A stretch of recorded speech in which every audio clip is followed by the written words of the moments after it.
નમસ્કાર મિત્રો, આપ જોઈ રહ્યા છો બનાસ ગુરુવાણી અને હું છું આપની સાથે આલોક મિશ્રા।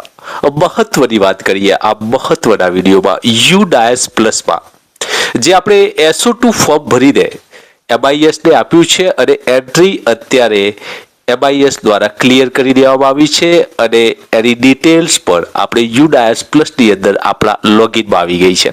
એટલે કે મિત્રો એન્ટ્રી પૂર્ણ થઈ ગઈ છે, પરંતુ જ્યારે આપણે 2024-25 ના લોગિનમાં જઈને જે સ્ટુડન્ટ લોગિન છે એની અંદર લોગિન કરીએ છીએ ત્યારે જે એક્ટિવ સ્ટુડન્ટ બાળકોની અંદર આ તમામ જે SO2 ફોર્મ ભરેલા બાળકોના પેન નંબર બતાવતું નથી, એટલે કે ત્યાં NA લખેલું આવે છે, એટલે કે નોટ એપ્લિકેટેડ। મારા ઘણા બધા મિત્રોની કોમેન્ટ છે કે આ કેમ થાય છે અને શું છે આના પાછળ મહત્વના કારણો અને ક્યારે આ પેન નંબર જનરેટ થવાના છે। મિત્રો મહત્વનો વિડીયો છે, બન્યા રહેજો વિડીયોના લાસ્ટ સુધી, કારણ કે આપણે લાવતા રહીએ છીએ આવી જ શિક્ષણ જગતની મહત્વની જાણકારી, આપણી બાબતો અને આપના પ્રશ્નો અને જવાબો। તો આવો વાત કરીએ પેન નંબર જનરેટની જે મર્યાદા કેટલી છે, ક્યારે પેન નંબર જનરેટ થાય છે અને SO2 ફોર્મ ભર્યા પછી કેટલા દિવસમાં આ પેન નંબર આપણને મળે છે। બન્યા રહેજો વિડીયોના લાસ્ટ સુધી અને જો હજી સુધી ચેનલ સાથે નથી જોડાયા તો સૌને વિનંતી છે કે ચેનલને સબસ્ક્રાઇબ કરી લેજો અને વિડીયો ગમે તો ચોક્કસથી આપણા મિત્રોને શેર કરવાનું ભૂલતા નહીં। તો જો યુડાયસ પ્લસ છે એમાં જ્યારે તમે લોગિન થાઓ છો અને લોગિન થઈને જો આપણે પણ આ સમસ્યા આવી રહી છે, એટલે કે આપણા બાળકોના પેન નંબર જે નોટ એપ્લિકેબલ બતાવે છે।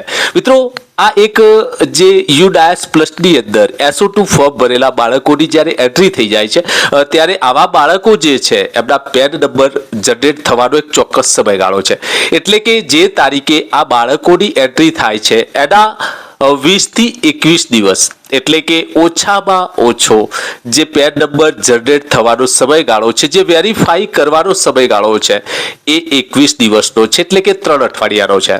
મિત્રો ફરીથી નોંધી લેજો કે જ્યારે પણ SO2 ના ફોર્મ જે છે MIS દ્વારા ક્લિયર કરીને એન્ટ્રી કરી દેવામાં આવે છે ત્યારે વેરિફિકેશન તમામ જે ભારતના રાજ્યો છે એની અંદર એના આધાર નંબરના આધારે તમામ વિગતો વેરિફિકેશન થાય છે અને ડુપ્લિકેશન નથી થતું।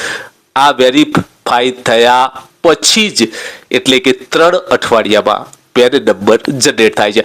મિત્રો ઘણા બધા મિત્રોને 2 અઠવાડિયામાં પણ આવી જાય છે, એટલે કે ઓછામાં ઓછો જે સમયગાળો છે એ 2 અઠવાડિયાનો છે અને વધુમાં વધુ સમયગાળો 3 અઠવાડિયાનો છે। તો મિત્રો આ હતી મહત્વની જાણકારી પેન નંબર જનરેશનને લઈને। વધુ જાણકારી અને વધુ વિગત માટે આપ જોડાઈ શકો છો બનાસ ગુરુવાણી સાથે। છતાંય આપનો કોઈ પ્રશ્ન આ બાબતે હોય તો મારી કોમેન્ટ બોક્સમાં કોમેન્ટ કરવા વિનંતી છે। ફરીથી મળીશું આવા જ એક નવા વિડીયો સાથે, એક નવી માહિતી સાથે અને આપની એક કોમેન્ટના આવા જ કંઈક મહત્વના વિડીયોના જવાબ સાથે। આભાર, જય જય ભારત, વંદે માતરમ।